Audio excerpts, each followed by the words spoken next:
Everybody, I'm Gwen Campbell-Mindes. Welcome to Mom's Favorites Books My Mother Loved, a memorial for my mother, who died 2 years ago now. So this is, as the title indicates, books that my mother loved.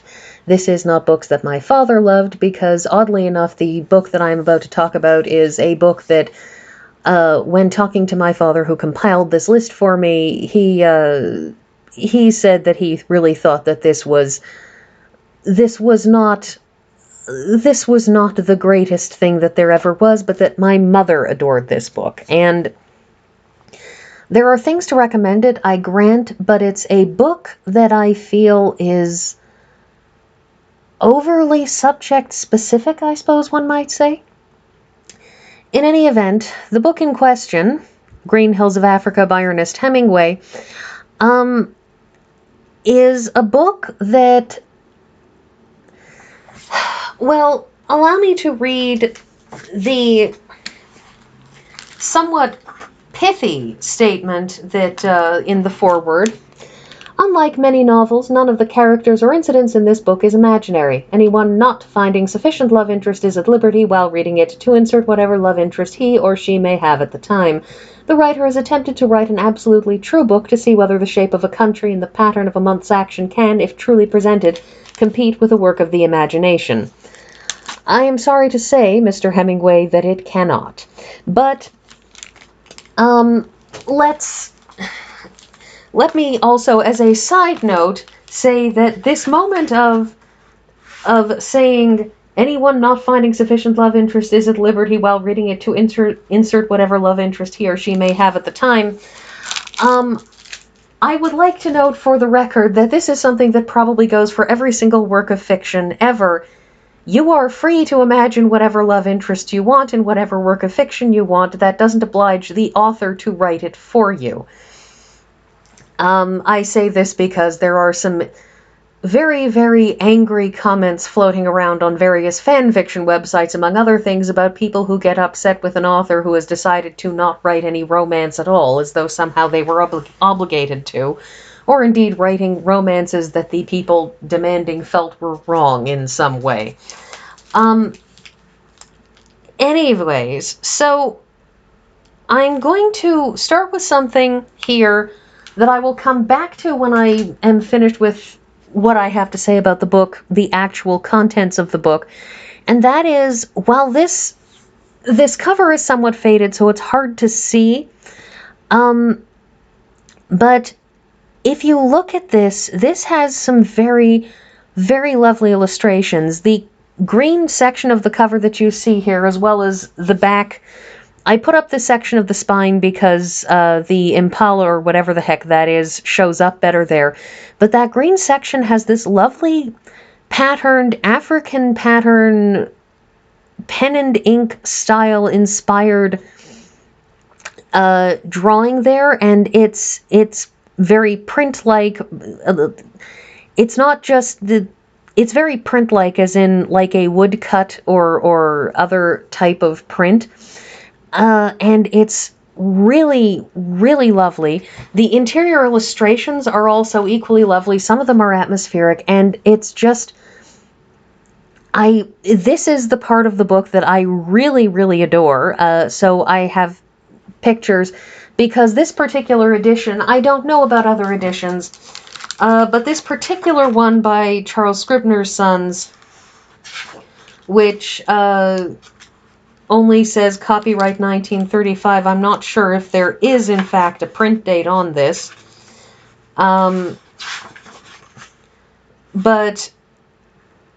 it's just, in this particular version, has some really, really lovely artwork in it. And let's just cut to the back cover of this particular, rather the back of the dust jacket, just to get it over with. Here is Mr. Hemingway with the skinned skulls of 3 of the animals that he killed on this hunting trip. So yes, this is a book about hunting in Africa. And that's all that it's about. And it's not this is not a lengthy disquisition about all of the aspects of hunting. It doesn't discuss the preparations that one makes. It certainly doesn't discuss local hunting culture as compared to American hunting culture. What it is just Hemingway's experience starting in medias res, and the book kind of, even when it loops back to the beginning partway through and gives some background about how he came to be at the Salt Lick, it's still in medias res, and that is, it's just him hunting in Africa and what that was like and what that felt like for him.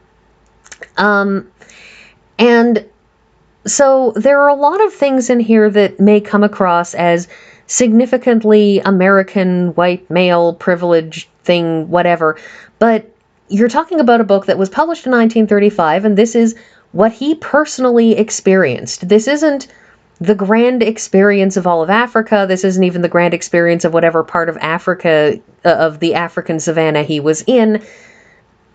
It's just this one man's personal experience when he was there. And the thing about this is that he is attempting to write down the events that occurred as they occurred in a way that you would write them into a novel. But the difficulty with writing this as you would a novel is that people's lives don't make great novels, don't make great works of fiction without a certain amount of fictionalization being added to them.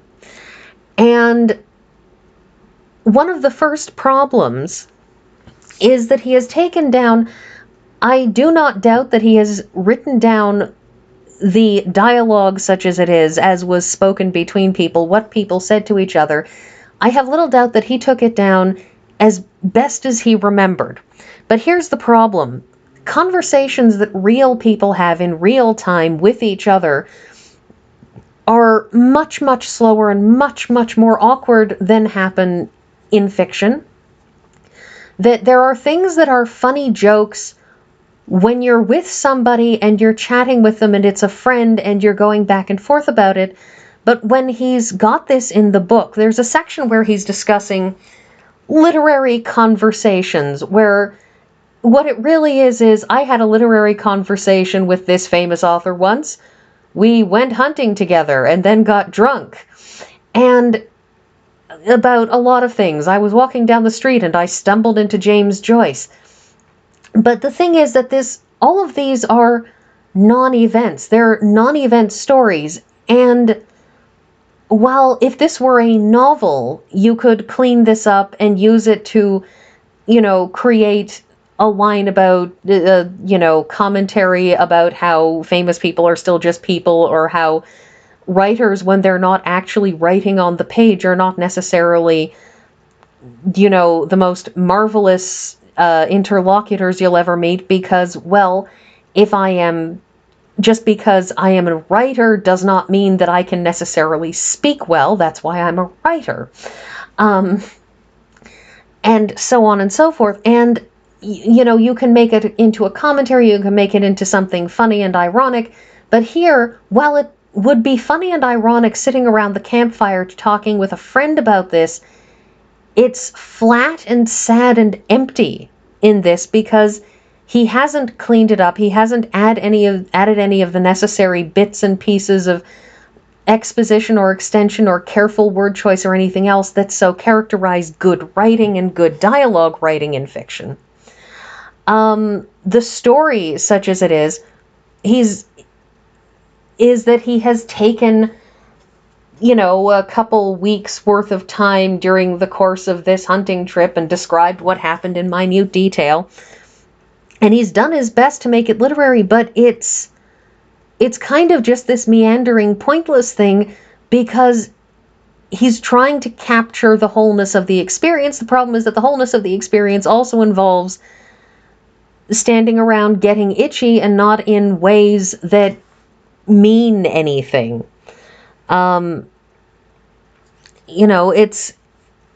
It's rather like making snide comments about R. Kelly's out of the closet song cycle with lines such as, "And I hurriedly put my phone on vibrate," as though that adds depth to it. And there's a lot of that kind of emptiness in this book.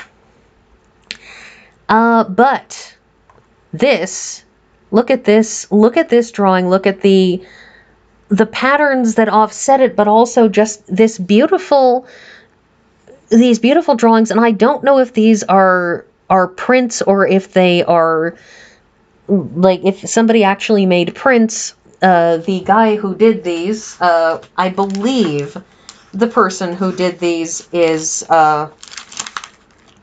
it's written somewhere, Edward Shenton. It says decorations by Edward Shenton. I'm going to assume that these are to be credited to Mr. Shenton.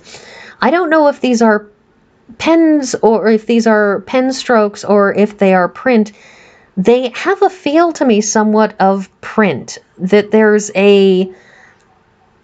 something to how they're put down that feels to me vaguely like it might be, but at the same time there are details on this that don't, and honestly I have not spent a great deal of time distinguishing pen and ink from print. But I love these. I love the lines being used to create shading. I love just how you have all of these little tiny lines that it's not shaded. This is being done like either pen and ink or print the way you do. And these are wonderfully evocative pictures, just showing us this African landscape and, you know, just these hills and the rhino off to the side. And the patterning on the side, which fits in so perfectly, because yes, it's derived from, you know, vaguely African-inspired stuff, but it's that the line and shaping of those matches so well to the line drawings that you have here, that I am more and more convinced are prints. I'm sure somebody out there in internet land could correct me on this, because, as I said, prints are not an area of specialization for me, but then you have this. There are pictures at the end of every chapter as well, sort of marking it, because the ones that I just showed you are at the top of every chapter at the beginning, but at the end of every chapter you have illustrations, and I liked these bird ones particularly. I think this is almost definitely prints. It's being shaped and done like one does prints. And I love the way these look, the way that you've created these birds in shade, in outline, in all of these delicate little lines that just combine to make these, just this lovely shots of what are ibises? I don't know, birds. And this, which is a wonderfully atmospheric picture of these hunters out in the rain, and Hemingway on the right, and his native guides in front and behind him, and just all of this is just so lovely and evocative, and I almost don't regret reading the book, except I could have gotten this experience without reading the book at all. So, yeah, I really, really like these. I just really like these illustrations. I like the cover. I like the way that I like them. I'm not entirely certain that they amplify the book, because these feel, frankly, too artful. That they feel more artful than the book itself does, because I think Hemingway does yeoman labor here, trying to force this into the shape of an actual novel, except just being his direct recollections. But ultimately, the fact that he can't massage a thing here, clean up a line there, it just doesn't quite work. And the writing has its place. Hemingway's writing has his place, but he's limited by his inability to add bits and pieces to this that would make it a better read, make it a better book. Except for these images, which I love these things. And that's all I have to say, so I will see you all next week.